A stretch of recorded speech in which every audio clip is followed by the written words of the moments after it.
Pakibukas po ng ating Biblia sa Old Testament, sa Lumang Tipan po tayo. At tayo po dadako sa aklat ng Judges. Sa Tagalog po, Hukom. Book of Judges. Pagkatapos po yan ng Josue o Joshua.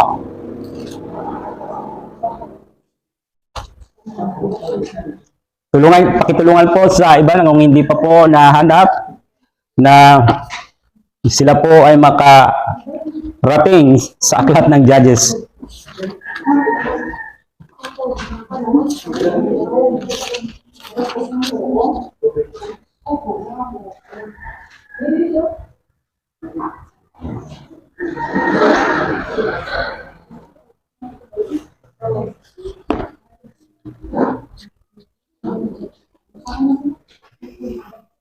Basahin ko po sa versikulo 20, Hukom Kapitulo 1, versikulo 20 at 21, at saka lalaktaw po tayo versikulo 27 hanggang 36.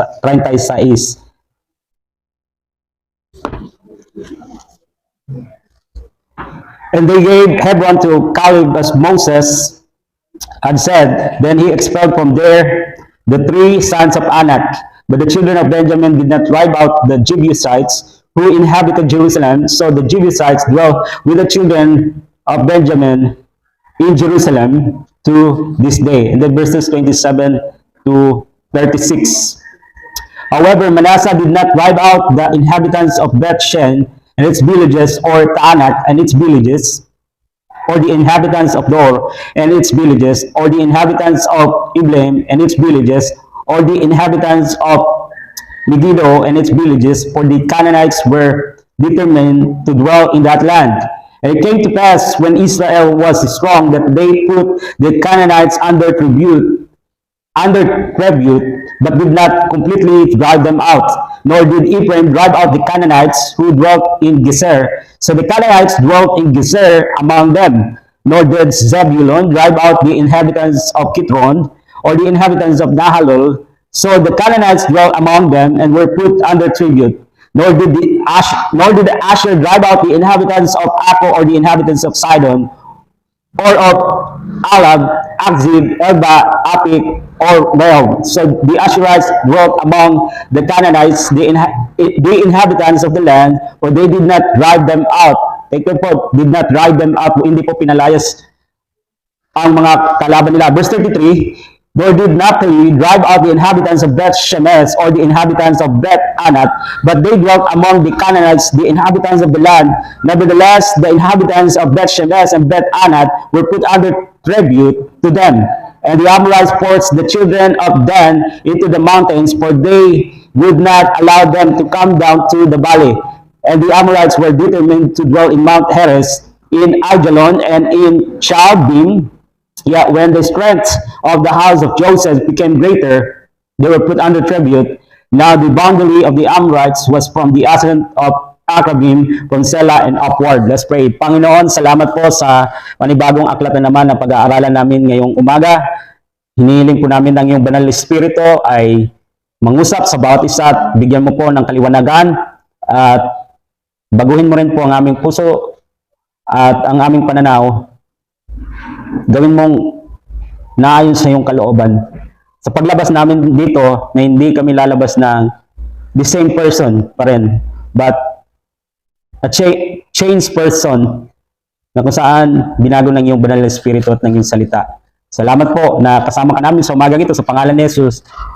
Amen. So, ito po, ang Book of Judges ay pagkatapos po ng Joshua or Josue, at bago po ang hukom ay nagbiling si Joshua na pumili kayo ngayon kung sino ang paglilingkuran nyo. Ang mga Diyos-Diyosan sa lupain ng Kanaan, o ang Diyos na totoo, ang Diyos na buhay. Pero sa akin at sa aking pamilya, maglilingkod kami sa Diyos. Siya ang pipiliin namin. Ang Israel ay nagsabi rin na paglilingkuran namin rin ang Diyos. Hindi po ito tinupad nila. Sila po ay maglilingkod sa Diyos, tapos tatalikod sa Diyos, sasamba sa mga Diyos-Diyosan, at pagdating ng mga kahirapan, tatawag sa Diyos, at ang Diyos ay sagala sa biyaya, grasyoso, tutulungan sila ng Diyos. Dahil pag magandang buhay, babalik na naman sila sa pagkakasala. Tapos pag nahihirapan, tatawag sa Diyos. Tapos tutulungan sila ng Diyos. Tapos sandali lang sila maglilingkod sa Diyos. Susunod, babalik na naman sa kasalanan. Paikot-ikot po. At nangako sila nang hindi nila tinupad. Nangako sila maglilingkod ako sa Diyos. Nangako akong susunod sa Diyos. Nangako ako na siya lamang ang sasambahin. Pero hindi nila tinupad ang kanilang pangako. Pag nangako po tayo, tinatandaan po ng Diyos ang ating pangako na binitawan. Hindi dapat tayo nangangako sa Diyos na hindi natin tinutupad. Dahil hindi siya tao na pinapangakuan natin. Siya ay Diyos.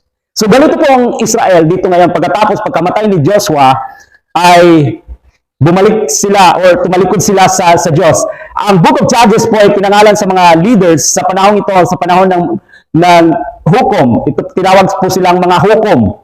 At ipinangalan po sa kanila ito ang judges o ang hukom. And ito po ay sa pagitan ng pagkamatay ni Josue at pagsimula ng monarchy at pagkakaroon ng hari sa bansa ng Israel o sa bayan ng Israel.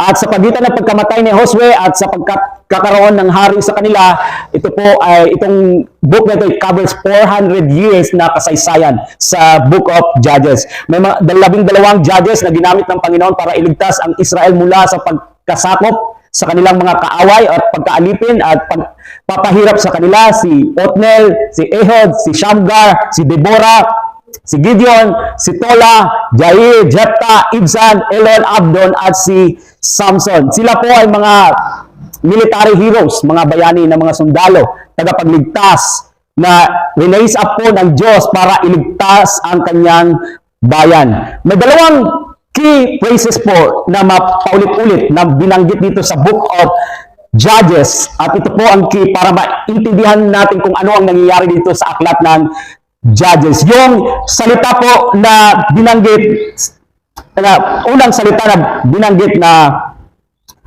paulit-ulit ay ang salita na ang bayan ng Israel ay gumawa ng masama sa paningin ng Diyos. The children of Israel did evil in the eyes of the Lord. Tapos yung salita po na inulit din, pangalawang key na phrase ay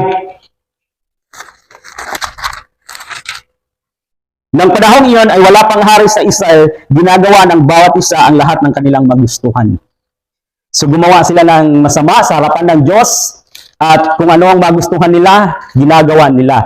Mayroong malaking kaguluhan sa kasaysayan ng Israel at ito ang panahon na wala pong pinuno sila, walang hari at wala pong priest. So in chapter 1, ano po ang nagdulot sa Israel ng spiritual decline? Ito po yung title ng mensahe natin, spiritual decline. Ibig sabihin, kasama na po dito yung mga nagbabackslide. Hindi na po nagpapatuloy sa pagsimba, sa paglilingkod sa Diyos. Hindi na nagpapatuloy sa pakikinig sa salita ng Diyos. Hindi na nagpapatuloy sa mga gawain patungkol sa Diyos. Spiritual decline, ito po yung tumalikod sa Diyos. Ito yung mga wala nang panahon sa Diyos. So, ano po nagdulot, ano pong cause kung bakit bumagsak sila sa spiritual, nagkaroon ng spiritual decline. Ang una po ay dahil pinahintulutan nila na mga ungodly people na ma-impluensyahan sila. They allowed ungodly people to influence them. Verses 1 to 7, balikan po natin. Pagkamatay ni Josue kay Yahweh, nagtanong kay Yahweh ang mga Israelita, sino sa amin ang unang sasalakay sa mga Kananeo? Ang lipi ni Huda ang mauna, ipapasakop ko sa kanila ang lupain, sagot ni Yahweh. Sinabi ng mga kabilang sa lipi ni Huda sa mga kabilang sa lipi ni Simeon, tulungan ninyo kami sa pagsakop sa lugar na nakalaan para sa amin at pagkatapos ay tutulungan naman namin kayo sa pagsakop sa lupain para sa inyo. Tumulong nga ang lipi ni Simeon, tinulungan sila ni Yahweh na matalo ang mga Kananeo at ang mga Pereseo. Umabot sa 10,000 ang napatay nila sa Besek. Doon nila nilabanan ang hari ng Besek mga Kananeo at mga Perizeo. Tumakas ang hari ng Besek, ngunit hinabol nila ito. At nang mahuli ay pinutulan ng hinlalaki sa paa at kamay. Sinabi ng hari ng Besek, "Pintumpong hari ang naputulan ko ng hinlalaki ng paa at kamay at pinamulot ng mumo sa ilalim ng aking mesa. Ngayon, pinagbayad ako ng Diyos sa aking ginawa. Dinala ito sa Jerusalem at doon namatay." Again, yung spiritual decline sa madaling salita is hindi ka na namumuhay ng ayon sa kalooban ng Diyos, kundi namumuhay ka na ng ayon sa kagustuhan mo, namumuhay ka sa kasalanan. So, ano po ang nagdulot sa kanila na sila ay bumagsak sa spiritual? Dahil pinahintulutan po nila na sila ay ma-impluwensyahan ng mga taong hindi maka-Diyos. Tingnan niyo po dito yung sinabi dito na nang nasakop nila sa verse 6, tumakas ang hari ng Besek, ngunit hinabol nila ito at nang mahuli ay pinutulan nila ng hinlalaki sa paa at kamay. Si Adonai, sa English, ang kanyang pangalan ay Adonai Besek. Pinutulan nila ng nadakip nila ang hari ng Besek ay pinutulan nila ng hinlalaki sa kamay at paa. At so, ano ang dahilan kung bakit pinutol nila ang hinlalaki ng kamay at paa ng hari? Certainly, hindi po ito mula sa Panginoon dahil ang utos ng Diyos, kapag kayo nakapasok sa Kanaan, dapat nyo silang talagang i-destroy. Lahat sila. Dahil kapag hindi, sila ay ma-influensyahan ng mga practices nila. Sila ay babagsak sa spiritual. Ang utos ng Diyos is totally to destroy these people. So, ang tanong natin, paano nila, saan nila nakuha ito na pagputol ng hinlalaki ng kamay at ng paa? So, obviously, ito ay mula din, kasi sinabi dito sa verse 7, sabi niya, Adonai Besek, pitungpong hari na ang naputulan ko ng hinlalaki ng paa at kamay at pinamulot ng mumo sa ilalim ng aking mesa. So, ito po ay gawain ng mga tao sa lupain na ito. At inadapt nila na gawin din nila kung ano ang ginagawa ng mga tao na nakatirad sa lugar nito. Kapag nasakop nila ang kanilang kaaway, kapag nadakip nila ang kanilang kaaway, puputulan ng hinlalaki sa kamay at sa paa. Ano ang purpose? Ito para hindi na siya makalaban. Kapag pinutulan ng hinlalaki sa kamay, hindi na siya makakapana. Kapag pinutulan siya ng hinlalaki sa paa, hindi siya makakatakbo na ng mabilis. So, muli ito po ay gawain ng mga tao na nakatira sa lugar na ito.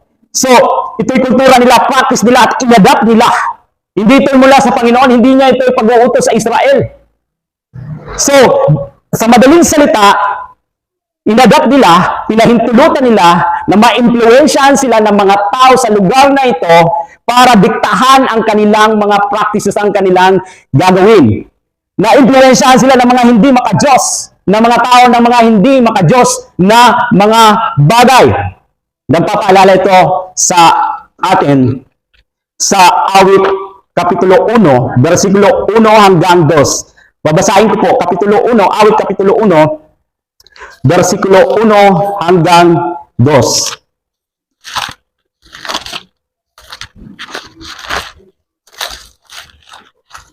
Mapalad ang taong hindi nakikinig sa payo ng masama at hindi sumusunod sa masama nilang halimbawa. Hindi siya nakikisama sa mga kumukutya at hindi nakikisangkot sa gawaing masama. Now, dito sa verse 1, mayroong progression po dito na nangyari. Una po ay nakinig siya sa payo ng mga hindi maka-Diyos, ng hindi mga umiibig sa Diyos. Nakinig siya sa kanilang opinion, sa kanilang payo. At pangalawa, sumusunod sa masama. So, kasama na nila palagi. Una ay, nagkonsulta siya, ano ba magandang gawin dito? Na patungkol sa, ang gagawin ko sa mga anak ko, sa asawa ko. Ang payo, iwalayan mo na yan. Tapos, pagkatapos po, ay hindi nakikisangkot sa gawaing masama, ginagawa na niya kung ano ang ginagawa. So, meron pong development. Una, makikinig. Pangalawa, sasama na. Pangatlo, ginagawa na. So, na-influensyahan na sila ng mga ungodly na influence. Hindi maka-Diyos na mga influensya. Bago po tayo tumanggap ng impluensya sa buhay natin mula sa mga tao na nilalapitan natin, bago po tayo mag-desisyon na tanggapin ito, may tatlong bagay po na dapat i-consider natin na tanong bago tanggapin. Ang unang tanong is, ito ba ay cultural o biblical? Ibig sabihin ng cultural, ito kasi yung common na ginagawa ng mga tao. Ito kasi yung ginawa niya eh. Effective sa akin, magiging effective din yan sa iyo. Kaya, sundin mo. Pero kung ikaw ang taong may takot sa Diyos, ikaw ay maka-Diyos, pipiliin mo biblical, hindi cultural. Kapag pinili mo ang Biblia na magsilbing gabay sa iyo, sa iyong mga desisyon, na mag-influensya sa iyong buhay, dadalhin ka nito sa tamang landas. Sabi sa John 14:15, if you love me, kung mahal mo ako, sino mahal natin? Si Jesus, susundin mo ang aking mga utos, ang aking salita. Pangalawa, consider natin, bago tumanggap po tayo ng payo o impluensya, tanungin muna po natin, ano ang may dudulot nito sa aking testimony bilang Kristiyano? Ito ba ang lifestyle na ito ay naaayon sa pamumuhay ng pagiging Kristiyano? O itong lifestyle na ito, itong buhay na ito ay naaayon sa makasanlibutan na mga bagay o gawain? So, kung pakikinggan natin ang kanilang impluensya sa ating buhay, masisira ang testimony mo at hindi makikita si Kristo sa buhay mo.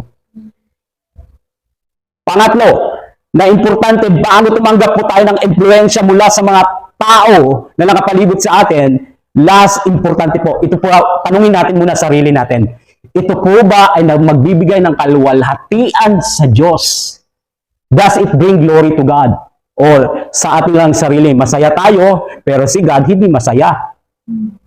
Yun po yung simple, bago po tayo tumanggap ng impluensya sa mga tao na ungodly, yung mga tao na nakapalibot sa atin. Una, ito ba ay cultural or biblical? Pero ang isang may takot sa Diyos, pipiliin po ang biblical. Ang Biblia. Pangalawa, tanungin po natin, ano may dudulot nito sa testimony na ko bilang Kristiyano? Makikita ba si Kristo o hindi? Pangatlo, ito po ba ay nagbibigay ng kaluwalhatian sa Diyos o hindi? Yun lang po simple na itanong natin sa ating sarili bago po tayo tumanggap ng mga payo o impluensya o mag-adapt ng influence mula sa mga taong nakapalibot sa atin. Simple po ano?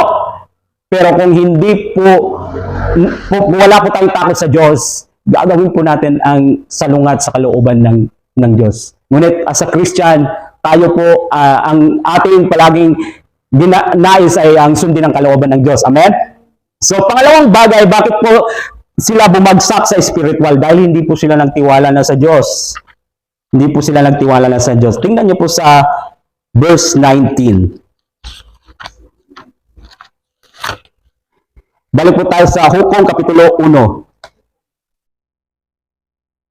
Tinulungan ni Yahweh ang Huda, kaya't nasakop nila ang mga kaburulan. Ngunit hindi nila nasakop ang mga nasa kapatadan sapagkat ang mga taga-roon ay may mga karwahing bakal. Tanong ko po, kailan pa po naging problema sa Diyos ang karwahing bakal para hindi po matalo ang mga kalaban nila? Problema po ba ang karwahing bakal sa Diyos? Kanino po problema yon? Sino po naging problema? Ang Israel. Hindi po naging problema kay God ang mga sandata ng mga kaaway ng Israel. Ang nangyari po dito ay nakapokus na po ang Israel sa military weapons imbis sa Panginoon. They did not trust the Lord. Ano pong sabi sa Kawikaan? Kawikaan 3, versikulo 5 hanggang 6.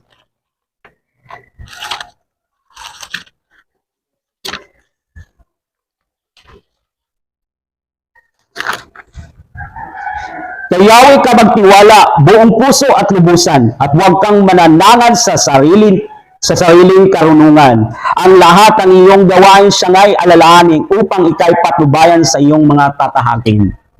Trusting the Lord. Pagtiwala sa Diyos. Ngunit ang nakita po nila dito ay ang problema, natakot na po siguro, kaysa ang Diyos na pumapatnubay sa kanila.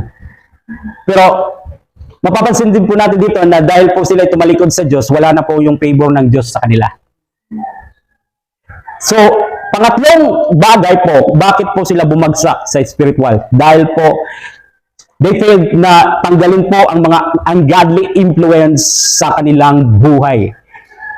Niyakap pa rin nila yung mga hindi magandang impluensya, yung hindi magandang mga lifestyle, yung hindi magandang mga bagay, yung mga hindi nakakalugod sa Diyos. Hindi nila binitawan, hindi nila tinanggal. Balikan ko po sa verse 20 po basahin ko po verse 20 and 21.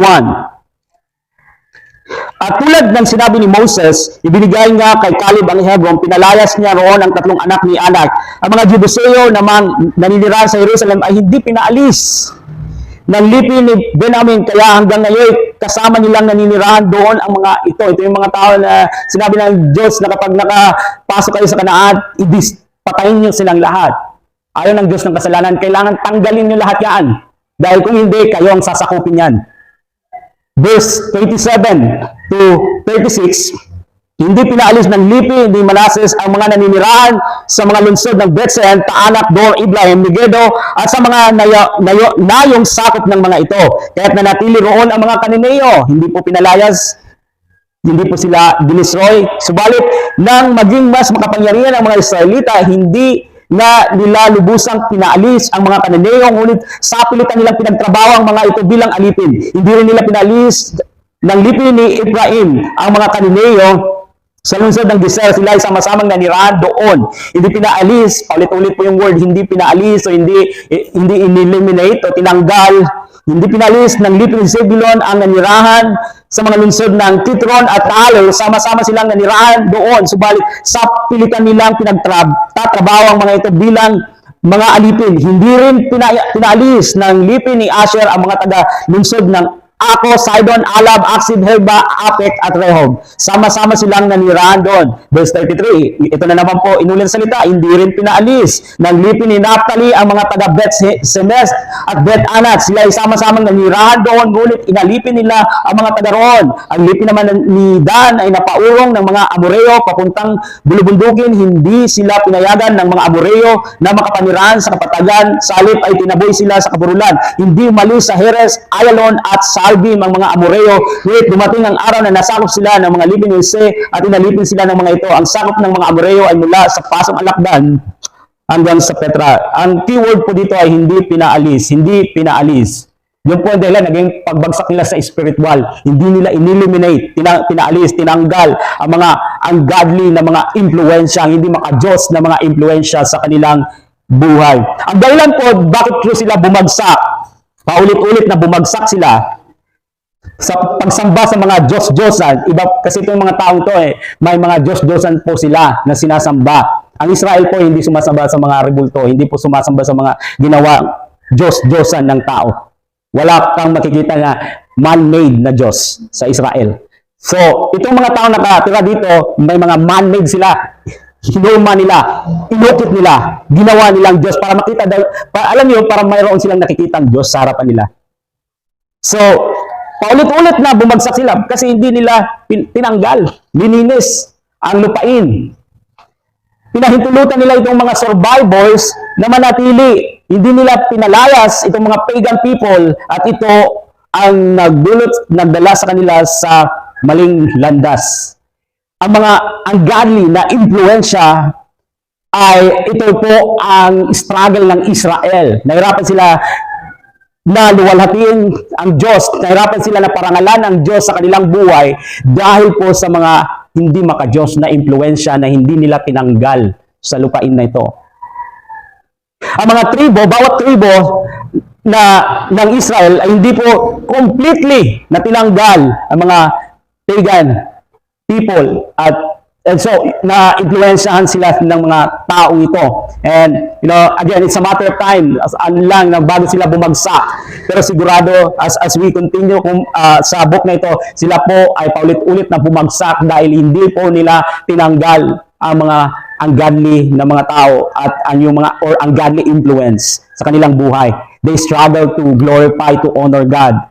So this is the reason paulit-ulit, kung bakit paulit-ulit dito sa Book of Judges, paulit-ulit nilang ginagawa Paulit-ulit dahil paulit-ulit na hindi nila consistently na napaparangalan ang Diyos, hindi nila na luluwalhati ang Diyos dahil ang ugat po dahil hindi nila dinil ang mga ungodly influence. Sila po ay na-control nito.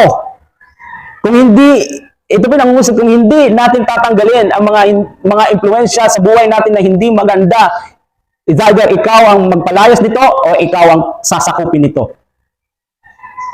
So, itong cycle na ito, paulit-ulit na lamang na ito po yung nangyayari sa Israel.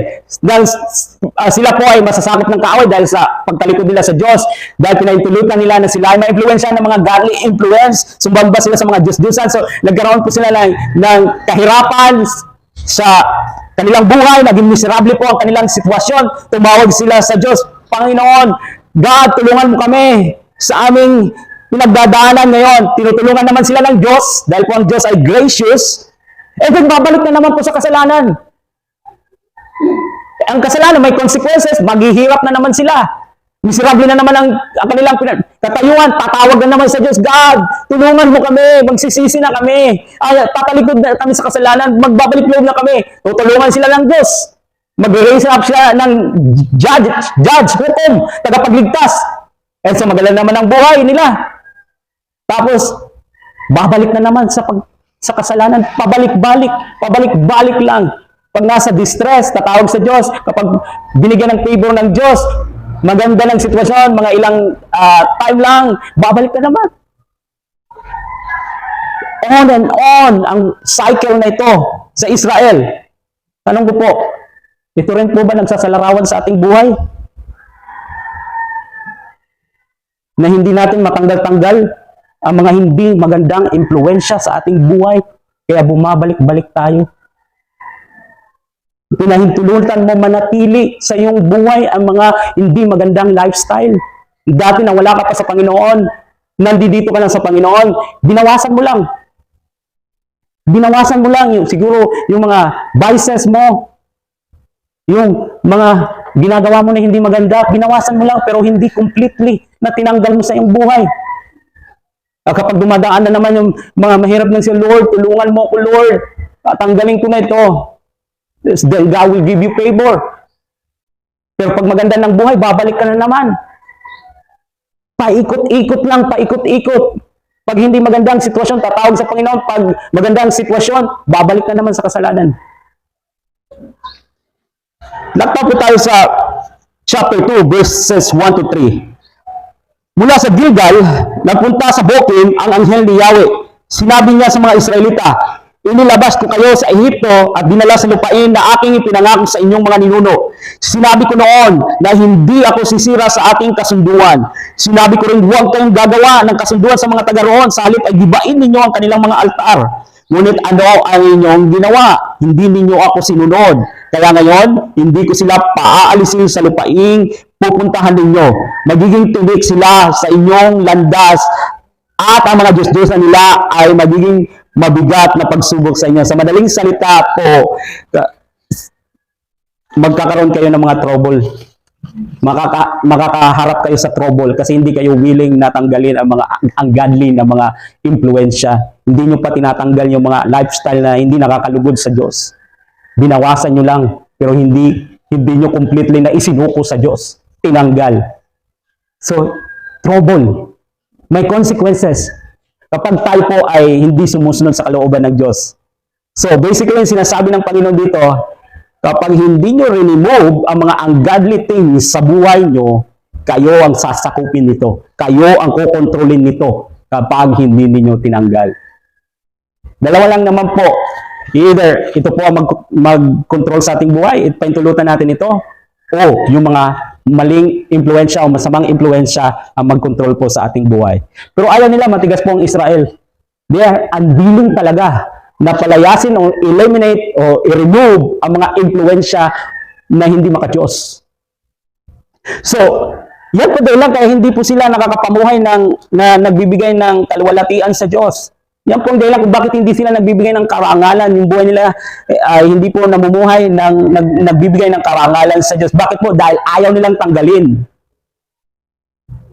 Pinahintulutan nilang manatili Hindi sila willing na tanggalin at hindi sila willing na ilaan ang kanilang buhay para sa Panginoon. Na Lord, ilalaan ko ang buhay ko. Ayoko na sa mga makamundong bagay. Ayaw nila ng ganyan. They refuse to remove some of the ungodly stuffs at ilaan ang kanilang buhay para sa Panginoon.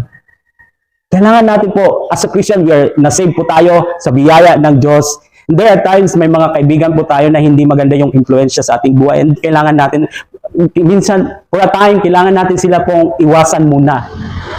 Dahil alam mo sa sarili mo na hindi mo matanggihan kapag sila ay nag-aalok na sa iyo. At alam mo, ang inaalok nila ay hindi nakakaluwalhati sa Diyos. Na minsan, kailangan dumistansya muna tayo. At minsan, may mga lugar na hindi dapat natin pinupuntahan na. Dahil alam po natin na hindi nakakaluwalhati sa Diyos. At minsan, may mga bagay na hindi na dapat natin ginagawa. Dahil alam mo na hindi po ito nagbibigay ng karangalan, kaluwalhatian sa Diyos. At minsan din po, may mga salita na hindi na dapat lumalabas sa ating bibig. Dahil alam mo na hindi ito nagbibigay ng karangalan sa Diyos. Uso po yung palaging pagmumura. Kunting pagkakamali, mura ka agad. Hindi po yung common, di ba, sa mga tao ngayon. Na ang panalangin nila, yung prayer nila hindi maganda, kaya nga gitawag panarangin. 2 Corinthians, basahin ko po, 2 Corinthians chapter 6. Verse 14 to 17. Huwag kayong makisama sa mga di sumasampalataya na para bang kapareho ninyo sila. Maaari bang magsama ang katwiran at ang kalikuan? O kaya ang liwanag at ang kadiliban? Maaari bang magkasundo si Kristo at ang dyablo? Ano ang kaugnayan ng sumasampalataya sa di sumasampalataya? O di kaya ng templo ng Diyos sa Diyos-Diyosan? Hindi ba tayo ang templo ng Diyos na buhay? Siya rin ang may sabi, mananahan ako at mamumuhay sa piling nila. Ako ang magiging Diyos nila at sila ang magiging bayan ko. So, sa madaling salita, kung sino po yung sinasamahan natin, mag-ingat po tayo kung sila po ay mabuting impluensya or hindi mabuting impluensya. Kung mahina ka, weak ka ba, madali ka lang ma-impluensya, tapos sumasama ka pa sa mga ungodly na mga people, sabi dito, hindi pwede na magsama ang mga godly, pati ang godly. Dapat ang godly na siya nakaka-impluensya. Pero kung alam mo na madali kang ma-impluensya ng mga ungodly, anong dapat mong gawin? Hindi ka dapat sumasama sa kanila. Unang Pedro. Alam ko po mahirap, mga kaibigan kasi natin, bago tayo nakapila sa Panginoon, mga kaibigan natin, mga unbeliever, mga ungodly. Pero kailangan natin sundin ang salita ng Diyos. Unang Pedro, Kapitulo 4, versikulo 3 hanggang 4. Ito po, ngayon na kay Kristo na po kayo. Sabi po ni Pedro, sapat na ang panahong inaksayan ninyo sa paggawa ng mga bagay na kinahahumalingan ng mga hintel. Kahalayan, mga pagnanasa ng laman, paglalasing, walang habas na pagsasaya, pag-iinuman, at kasuklam-suklam na pagsamba sa mga Diyos-Diyosan. Nagtataka nga sila kung bakit hindi na kayo sumasama ngayon sa kanilang magulong pamumuhay. Kaya kayo'y kinukutya nila. Naranasan niyo po ba ito? Na siguro sabi to, para gubog ka. Naagi kaya na sa imong mga kasangkayan na nag-inuman. Sirengan mo mga sangkay, shot anay. Sireng kamalat, di na ko siton. Sobra ni mong pagkabaraan, liwat. Di ka na na-shot. Diba? Mga subsiton.